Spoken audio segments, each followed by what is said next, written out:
Hi everyone, I welcome you all to this Programming World channel. In this channel, yeah, we posting the videos to help you to learn C programming. So the same perspective, yeah, we are posting this video to learn about how we can create user-defined data types using structures. Okay, so now we go to the session. Yes. So the introduction of structure. So why we have structure? Because you see, already we have primitive data types like integer, float, character, string, like that we have. Data types can be used for handling our data. But why we have the structure? Okay. So the structure, which is what a programming element in C, which can help us to create our required new data types. Because whatever data types we have in our programming, that may be used for implementing our application, but to understand about the application very perfectly with the help of the data which are used, we need to have a new word or new term which can help us to easily maintain the code in future. So for understanding and also maintain the code very easily, we need to group the primitive data types to create a new data type. For that, we have what structure. So that may help us to create new data types and which can be used in further applications development. So here, how we can create it. Okay, so very first of all, we have to use the keyword structure. But before that, we have to identify for what kind of data type we are going to create. Okay, in the sense, we have integer, float, character, string, and long integer. Like that, we may have different data types in our programming. But beyond this, what kind of new data type we plan to have? Okay, so accordingly we have to identify to be used to compose and also have a new data type. Okay, so if we know the different parts of our data type, okay, then we can create that data type. For an example, you see the complex number, it is what a data type. Okay, because the complex number, it is a number. Okay, but actually when the C programming was introduced, we don't have such kind of complex data type. But when we refer in C++, we can find a complex data type. It is what made by using a class object-oriented programming concepts. Okay, so likewise, we can have a new data type with the help of what a class if you go with object-oriented programming. And in C programming, how it was made in the sense with the help of what the structure programming element.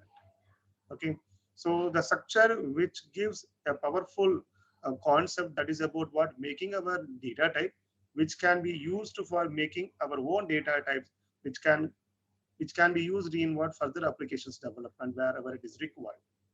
Okay, so as I told you, the primitive data types may be used because according to the elements, according to the different parts of our data type, we are in need of what using any of the primitive data types to declare these structure elements. Okay. Afterwards, only we can create the structure variable for our new data type. So here, how we can access the the elements of the structure variable in the sense we have to use what the dot operator. That is what the connector actually.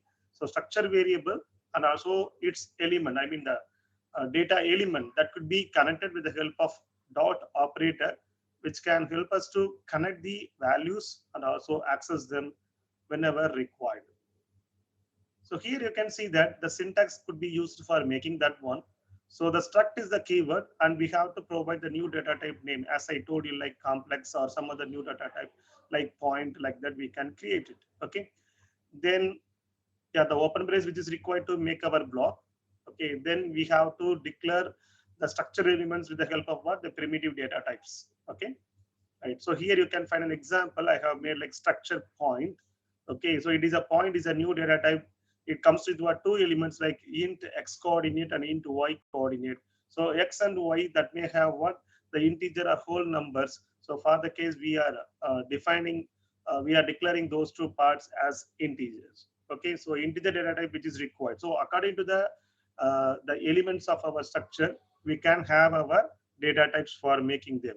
Okay, so here you can see that the x coordinate and y coordinate, those are made, those are included, or those are composed under a single label scope, that is what point.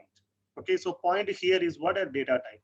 Okay, right. So here I provided few notes to be followed for this. One is what, at the end of our structure scope, we have to use semicolon to represent that is what the end of the structure scope or the structure procedure. Okay, afterwards, yeah, the structure variable, which is very similar to how we create variables in primitive data type. So how we create variables when we use simply like integer float, the same way we can use it for structure also. But before that, we have to use structure and then, I mean, structure keyword and then structure name. Afterwards, we can create the variable. Suppose if it is very difficult to follow, in the sense we can use the type def. So here you can see the type def that can be used to give an alternate name for what our user defined data types. Okay, that also I will demonstrate in this video tutorial. So accessing the structure elements using format specifiers is similar how primitive data types are accessed. So in the sense, how we access the integer element by using the format specifier like %d and also the float. The same way we can use it in our input and output functions whenever we access the structure elements. Okay, the same approach only, the no different or specialized format specifier we have for what the structure elements. Okay, right. So now we go to the program side.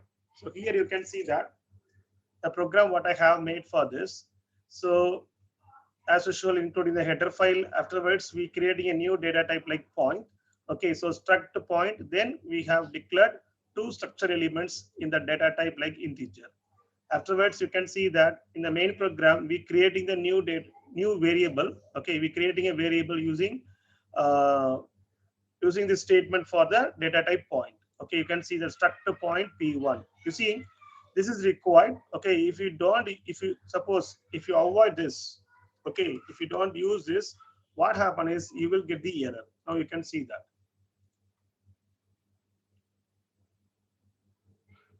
Okay, because it is unable to identify what kind of element it is. So for the case, we have to provide what actually the keyword struct. Okay,